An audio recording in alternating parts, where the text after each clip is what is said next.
भगवत गीता दूसरा अध्याय आसान हिंदी भाषा में।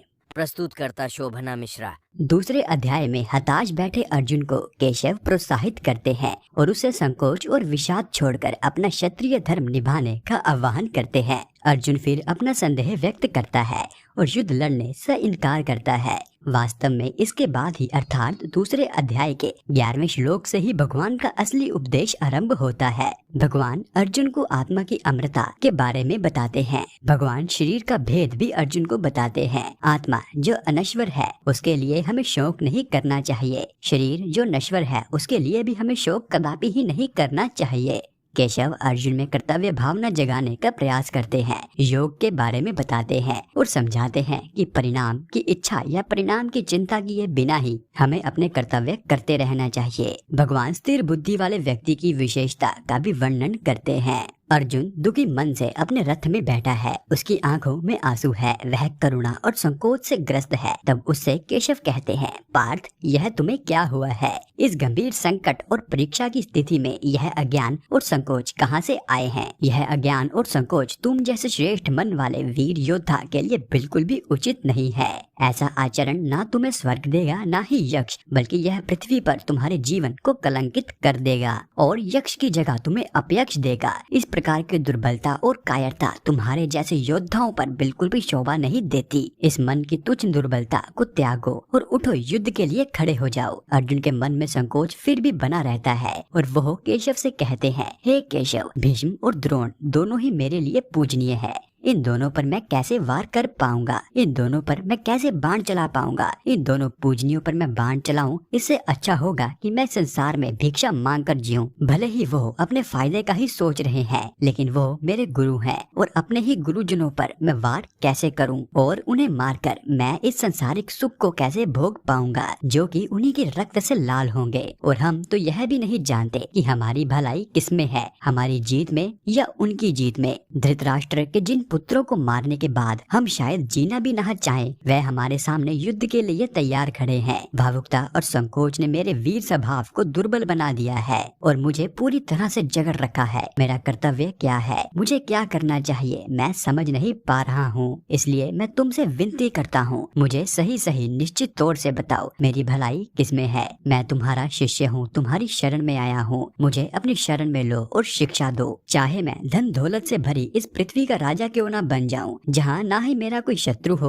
और ना ही मेरी कोई बराबरी का हो। चाहे मैं स्वर्ग के देवताओं का भी राजा क्यों ना बन जाऊं, तो भी मुझे कुछ ऐसा दिखाई नहीं देता जो मेरी इंद्रियों और मेरे मन को दुखी पहुंचाने वाले, कमजोर करने वाले इस शोक को दूर कर सके। यह कहते हुए अर्जुन ने केशव से कहा कि मैं युद्ध नहीं लड़ूंगा। तब दोनों सेनाओं के बीच उस हताश, निराश और शोक से भरे हुए अर्जुन से केशव हंसते हुए कहते हैं, पार्थ तू उनके लिए शोक कर रहा है जिनके लिए तुम्हें कदापि शोक नहीं करना चाहिए, और साथ ही तू ज्ञान की भी बात करता है, लेकिन जिन्हें सच्चा ज्ञान है वह किसी के लिए भी शोक नहीं करते, ना तो उनके लिए जो जीवित है और ना जो उनके लिए मर चुका है। कोई भी उस समय नहीं था जब तू नहीं था और या मैं नहीं था या यह सब राजा नहीं थे, ना ही आगे कोई ऐसा समय आएगा जब हम सब नहीं रहेंगे। जब आत्मा इस शरीर में बचपन, जवानी, बुढ़ापे के दौर से गुजरती है, वैसे ही शरीर के मरने के बाद आत्मा का दूसरा शरीर धारण कर लेना भी उसी दौर का ही एक हिस्सा है। ज्ञानी और धीर व्यक्ति ना ही इससे घबराते हैं और ना ही इससे विचलित होते हैं। सुन पार्थ, अपने जीवन काल में हम जो सर्दी, गर्मी, सुख, दुख का अनुभव करते हैं वो इंद्रियां का, उनके विषय के कारण ही होते हैं। वह आते जाते रहते हैं, उनका आरंभ भी है और अंत भी है, वो सदा के लिए नहीं रहते। इसलिए तू इन सब को धीरज से सहन करना सीख, इन सब को तू बर्दाश्त करना सीख। वह धीर और शांत मनुष्य जिन पर इसका कोई असर नहीं होता, जिन्हें यह दुखी और विचलित नहीं करती, जो दुख और सुख दोनों में समान रहता है, वह अपने आप को अमर जीवन बनाने के लिए योग्य बनाता है। सत्य के ज्ञान को जानने वाले ने यह समझ लिया है कि सत्य तो वह है जो कि सनातन और अमर है, जो कि कभी नष्ट ही नहीं हो सकता,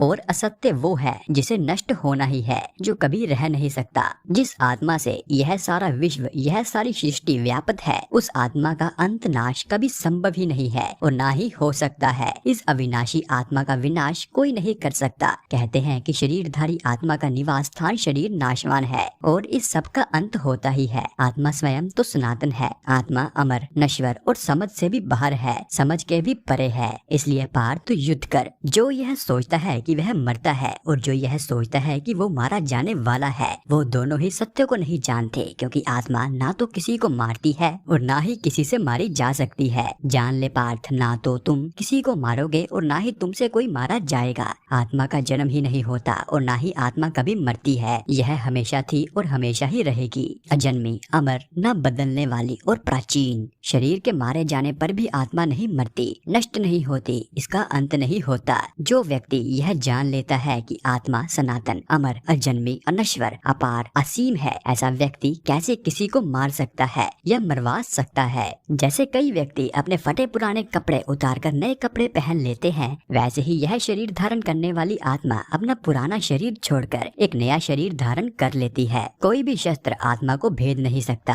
आग इसे जला नहीं सकती, जल इसे गीला नहीं कर सकता और वायु इसे सुखा नहीं सकती। आत्मा अमर है, सबके अंदर मौजूद है और यह स्थिर, अचल और सनातन है। आत्मा अव्यक्त है, यह दिखाई नहीं देती, इसका ना किसी शब्द और ना ही किसी अन्य साधनों द्वारा वर्णन किया जा सकता है। आत्मा ना बदलने वाली है और यह इंद्रियों की शक्तियों और कल्पना से भी परे है। इसलिए आत्मा को ऐसा जानते हुए, इसे समझते हुए तुझे शोक नहीं करना चाहिए और अपने कर्तव्य और अपने क्षत्रिय धर्म को देखते हुए ना ही तुझे घबराना चाहिए और ना ही तुझे विचलित होना चाहिए, क्योंकि एक क्षत्रिय के लिए धर्म युद्ध लड़ने से बड़ा कर्तव्य कोई नहीं है। वो क्षत्रिय भाग्यवान है जिसे यह अवसर मिलता है। तेरा सौभाग्य है कि तुझे ऐसा धर्म युद्ध लड़ने का सौभाग्य मिला है। यह धर्म युद्ध तेरे लिए स्वर्ग के द्वार खोल रहा है, ऐसा मौका तू मत खो। और अगर तू ऐसा मौका गवा देगा और धर्म युद्ध नहीं लड़ेगा तो अपने कर्तव्य और यक्ष से तो तू गिरेगा ही, साथ ही साथ पाप का भागी भी बनेगा और हमेशा हमेशा के लिए लोग तेरे इस अपयश की बातें किया करेंगे। यह सामने खड़े सभी योद्धा यह समझेंगे कि तू अंतिम समय में डर कर युद्ध से पीछे हट गया। जो लोग तेरा आदर करते हैं वह भी तुझे छोटा समझने लगेंगे। तेरे शत्रु तेरे बल की निंदा करते हुए बहुत सी ना कहने वाली बातें कहेंगे। तेरे लिए इससे बढ़कर दुख की बात और क्या हो सकती है। यदि तू युद्ध में मारा गया तो तुझे स्वर्ग मिलेगा और अगर युद्ध में जीत गया तो इस पृथ्वी का आनंद भोगेगा।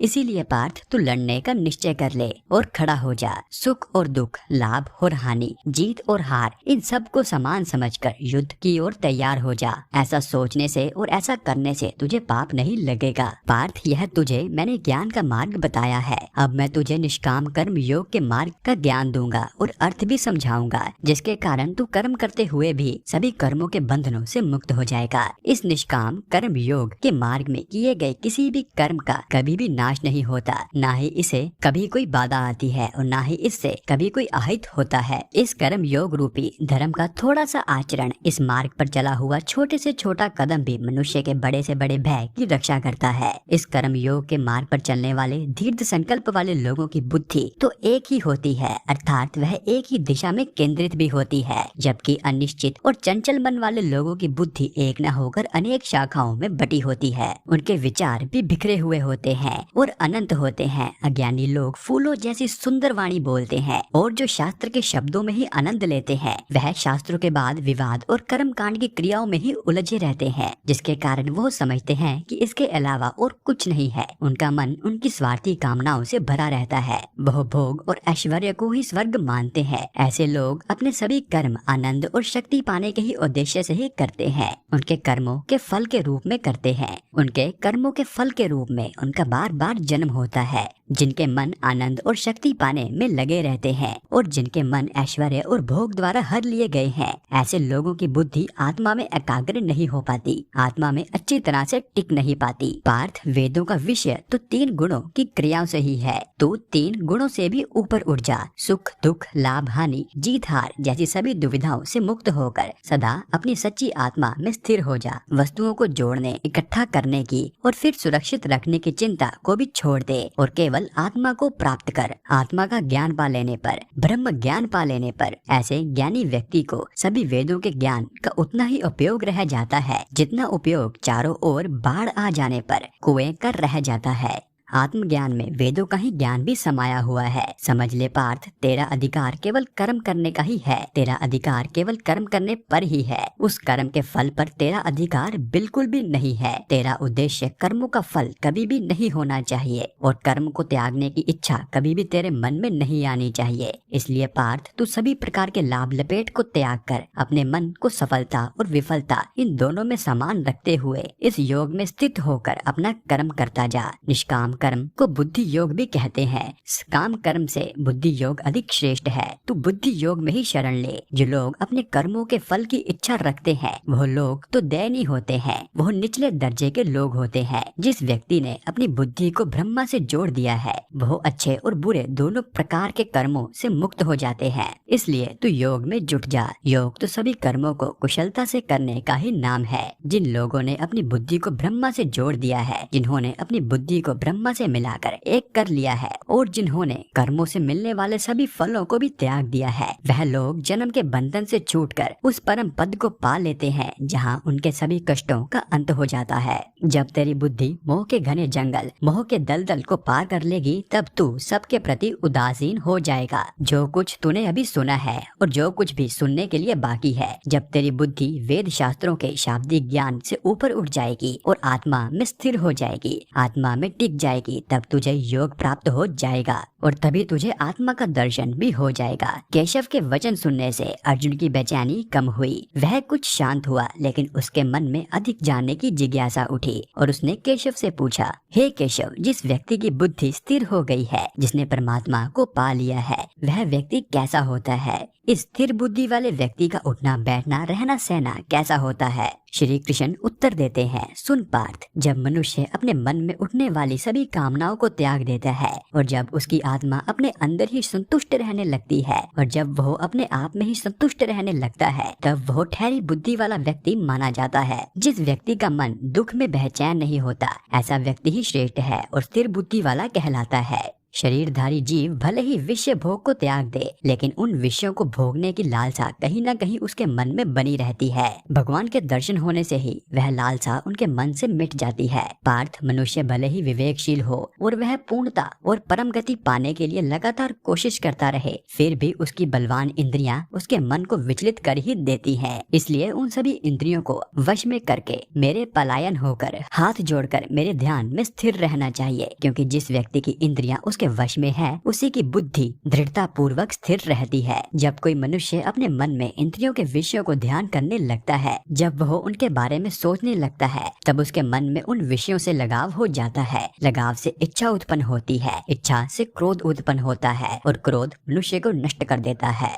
लेकिन अनुशासित मन वाला मनुष्य, जिसने अपनी इंद्रियों को अपने वश में किया हुआ है, वह लगाव और द्वेष इन दोनों से मुक्त होकर इंद्रियों के विषयों में विचरण करता है और उन्हें भोगता है। ऐसा मनुष्य आत्मा की पवित्रता और आत्मा की शुद्धता को प्राप्त कर लेता है। आसियत व्यक्ति में स्थिर बुद्धि नहीं होती। आसियत व्यक्ति में बुद्धि को एकाग्र करने की शक्ति नहीं होती। जिसमें एकाग्रता नहीं है उसे शांति नहीं मिलती और जिसे शांति नहीं है उसे सुख भी नहीं मिल सकता। ऐसे व्यक्ति को सुख मिलना असंभव है। जब मन भटकती इंद्रियों के पीछे भागता है, तब वही इंद्रियां मनुष्य की समझ को वैसे ही हर लेती हैं, जैसे जल में चलने वाली नौका को तेज हवाएं सही रास्ते से भटकाकर साथ ले जाती है। लेकिन जब मनुष्य अपनी इंद्रियों को सभी ओर से अपनी ओर खींच लेता है, तभी उसकी बुद्धि दृढ़ता से स्थिर हो जाती है। सभी प्राणियों के लिए जब रात होती है, तब संयमित जागते रहते हैं और जब सभी प्राणियों के लिए जागने का समय होता है, तब वह इस प्राणी के लिए रात होती है। जैसे नदियों से पानी चारों ओर से सदा भरते रहने पर भी समुद्र हमेशा अचल और शांत रहते हैं, वैसे ही जिस मनुष्य की सभी कामनाएं उसके अंदर बिना उसे विचलित किए और बिना उसमें कोई विकार उत्पन्न किए उसमें समाती रहे